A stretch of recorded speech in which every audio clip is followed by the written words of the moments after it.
so it's easier to dial in your exact expectations. Oh yeah, we can bump up those. Oh my god, DxO PhotoLab sharper than Capture One. Hey guys, and welcome back. Today this will be my first jump into DxO PhotoLab in search for something better than Lightroom. Bokeh Photos. Okay, so this is our first screen after activating the trial. This is standard. Optical correction. Okay, this is only optical correction, and this also corrects the contrast. Yes, okay, let's go with the standard, set as default. DxO Hub, let's see what is here. You are up to date, yeah, great. Actually, this is also a pretty expensive software because it's like 219 as I remember. Which pretty much is almost, well, maybe not almost, but exposure with the bundle of all other software like Blow Up, and this artistic effects cost 150 euros or dollars. This costs around 200, and Capture One costs 350. So yeah, and Lightroom costs pretty much like 60 bucks a year. First year is a little bit cheaper, of course. Okay, and then it goes to 100 bucks as I remember. I will check the prices and you will see it right here. Okay, what's new? I don't really care. I just want to dive in and check out some stuff. So this is my folder with some example images that I would love to run about when comparing all the software, just to see how it will work. All those images are, most of those are landscapes, but this is pretty much different highlights, different shadows, everything, so everything should be okay. Oh, you already could, we could see the lens correction jump in. Okay, so we have the same image. This is the default on Lightroom. Let's go with the develop settings and reset everything. Yeah, okay, so this on the right is our Lightroom image, and on the left is our DxO PhotoLab 5 image. Smart lighting. This I like. I can see what am I doing here. It's great. Dynamic lighting. Yeah, it does help, obviously. Denoising technology. Yeah, like DxO are the guys that stands behind the DxO website, where you can see all the lens corrections for, and pretty much the lab results for comparing the lens, the cameras, the everything. So they know what they are doing from the technical perspective. Oh, definitely they know. It is being applied to a lot lower resolution image, and then everything renders back into place. What about this? Yeah, it works pretty much the same. The render is pretty fast, I would say. As you can see in Lightroom. Yeah, it does also work very nicely. It's maybe not the same, but I like the part in DxO, definitely yes. Okay, highlights to the top, highlights to the top. As you can see here are the values. We got 250, 251, 252, and here we have, yeah, pretty much 99%, not values but percentage. So it's pretty much the same, right? Here on the other hand we have 28 from 250. It's 1/3. It's around 80 something. This is 60. So as you can see, this is a lot darker than this. And this is because, as you can see, the highlights in Lightroom works throughout for the whole image. And here we have, this also works pretty much for the whole image, as you can see right now. So I would say that Capture One works a lot more selectively with highlights, as we did check in the previous video. Of course, this is not a scientific approach. This is only me trying to make an educated guess what would be the best for me, and that's it. So let's dig in further and try to simply make something out of that image. So what I like the thing that we have the midtones here. It's pretty much like just the brightness, so there's that, right? Shadows. Oh yeah, we can bump up those shadows as hell. Let's compare this with Lightroom. Oh my god, there is no comparison. Like, look how awesome it looks in DxO PhotoLab. So this is DxO PhotoLab. This is Lightroom only on shadows plus 100%. Nothing else. I really need to check this with Capture One. Give me a second. Let's go to the max. Okay, so this is DxO Lab. This is Capture One. Okay, and this is Lightroom. Sorry, but I don't have enough space to actually put everything here. Let me try to narrow it down a little bit. So this can be here, yes. More or less, I think we will be able to see this. Yep. There's definitely an advantage for DxO PhotoLab. Just look at... But the details are, as you can see here. Here you can see this is a little bit foggy. So pretty much the haze filter would be in order. So this is DxO PhotoLab. 100% shadows, nothing more. This is Capture One. 100% shadows, nothing more. And this is Lightroom.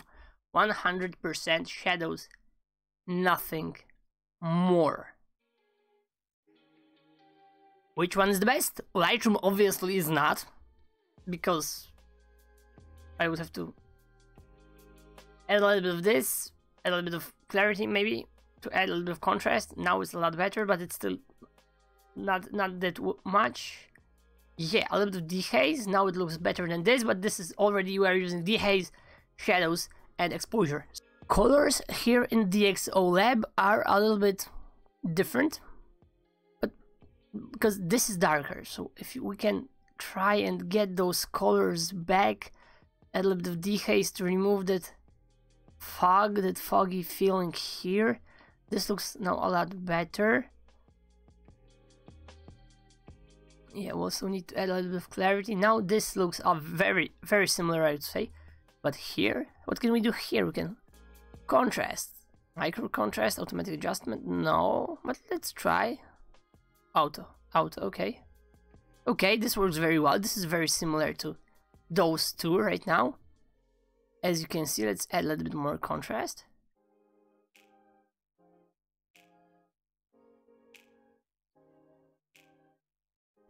Those colors are very saturated, I would say. Here, those are a lot more subtle and delicate. But here, we got pretty much the same stuff, I would say. Clear View Plus, Smart Lighting. Okay, automatically enhances the vibrancy of your photos by reducing atmospheric haze and boosting contrast without increasing edge halos.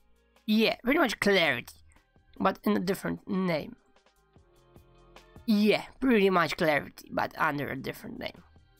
Okay, this is obviously too much right now. Okay, the intensity is, we are going from here. Okay. Now this looks a lot more similar, in my opinion, but still the colors are a little more saturated. This is temperature 6050. Okay, there's a little bit discrepancy in the temperature. Let's make it all the same. 6565, and here we can set up also 65. And what do we have? This is still, I feel that this is a lot more saturated. Lightroom is the least saturated, and we got clarity and dehaze, so we can pull up the Lightroom to the level of Capture One. Capture One is more saturated than Lightroom, so we need to add something to Lightroom right now. So I would go with the saturation a bit. Now it's more even. I mean, guys, this is just a comparison, right? I just want to get the same results, and I'm having in DxO PhotoLab and Capture One, and just compare those, which one is the best straight out of the box, because this is the main idea. Get the best software, so I will spend as little time as possible making photos. That's the bottom line. I mean, we all like to retouch and make everything perfect, but if I can save time on that and still be as perfect as possible, I mean, good enough, because this is the main idea, we are golden. Let's find the HSL. Okay, I like that. Very nice HSL adjustment layer. Everything in the same spot. Style toning, okay. Simple toning, black and white. Landscape, portrait, sepia, okay. Split toning. Okay, we did lower the saturation on DxO, and now it starts to resemble more or less Capture One and Lightroom. And Lightroom, we did up the saturation towards the Capture One. So as you can see, there is no good answer. But let's go back, because we started with the shadows. And let's figure out which looks the best. This is DxO. I mean, the shadows, this is more or less superb, I would say. The colors, everything. Capture One also looks great. But here we can feel this HDR effect. This is a little bit more natural, I would say. And try to lower this a little bit. Because 100%, this is, especially that part, is a lot lighter in Capture One than here. Let's try and lower it down a little bit. Still looks a little bit HDR-ish, but it's sharp. It's really, really sharp. I like that. Like, this is it sharper than this? Is DxO PhotoLab sharper than Capture One? I got no idea, to be honest. It's just, I feel that this looks a little bit better. I mean, it's very HDR-ish. I would even say it's fake, because my lenses usually don't get me that sharp images straight out of the box. But I'm very, very pleased. I must say, I'm really, really pleased. Let's try and add this a little bit towards Capture One, and there we have it. And Lightroom? I mean, Lightroom isn't bad, because it's also sharp, as you can see here. It doesn't pop as much as this, but maybe I'm mistaken. Guys, you tell me in the comment sections, because I really don't know. It's very, very hard to tell the difference. And that's it. Okay. One of my favorite things, oh, and as you can see here, we got color adjustments. Just simply split into different sections. So I guess they are doing this as in Capture One. Which makes sense, because you first do the main adjustments, then you usually move towards sharpening and denoise, and then you move to some detail refinement, and of course layers on the end. Okay. Tone curve. Let's go with that. I always loved the tone curves. Okay, and let's go with the standard S. But I would like to have this faded look, something like that. This is under this line, as you can see. Usually the S-curve looks like that, but this is definitely too much in my opinion. I could even go lower down on the sky and higher up in the shadows. This is a bright image. Okay, let's try to reproduce this here. What I would usually do, sorry, in Lightroom is something like that. This here, and this a little bit here. And this would be, of course, more or less.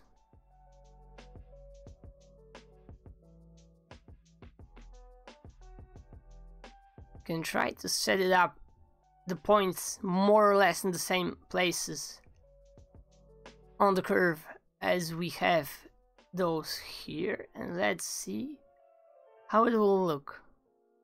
It's almost an S-curve, but this here definitely has a lot more, how do you say it, the faded effect. The blacks are a lot more pulled up. Here there is a lot more contrast in Lightroom. I would like this to be more, yeah, something like this, exactly. A little bit of that gray stuff. I like this personally. Okay, a little bit there is visible here. Let's go a little bit lower on that. Can we see this in DxO? Yeah, a little bit. Let's try to do something like that here in Capture One. And what we can do in Capture One, where are the curves? Adjustment layer. Curve, okay, here's the curve. Okay, so this works totally different, as you can see right now. There's a lot more this gray stuff visible in Capture One currently. And this is more or less on that spot here, a little bit under the first line. It's of course only more or less, but as you can see here, the effect is a lot stronger. In Lightroom, the effect is a lot lower, which I would say makes it easier to work with. In Capture One, it's a lot harder because the smaller the change, the more drastic effect on the curves. Like, look at that. We can do something like that. On Lightroom, we can do almost something similar. But here on those values, right now, here we have to go over the first line. Here we are still under the first. And here this is a lot faster to be visible. Okay. Perfect. And here, yeah, it's pretty much more or less the same. There's eventually the question of saturation. And there you have it. This is the curves comparison between Capture One, DxO PhotoLab, and Lightroom. Which one is the best? I don't really know. I would say all of them do the same thing very, very nicely. I, however, feel that Lightroom is the best because it's a lot more subtle, so it's easier to dial in your exact expectations. And there you have it. So back to DxO. Okay, let's just leave it as this, just for the fun of that. Let's maybe lower it down a little bit so it won't be that much hardcore. Vignetting, of course, intensity. Okay, this is the auto with Dx optics module manual. Let's do this manually. Okay, so we can brighten up everything plus advanced settings. Oh, the middle point. Okay. And what if I would like to have the vignette darker? Okay, let's leave it as this. And find it out later on. Color accentuation. This is already, we saw this. Color rendering. Camera body. Yeah, ICC profiles. All of that jazz. Let's pick with a color picker. For example, this part here. Okay. We did pick this and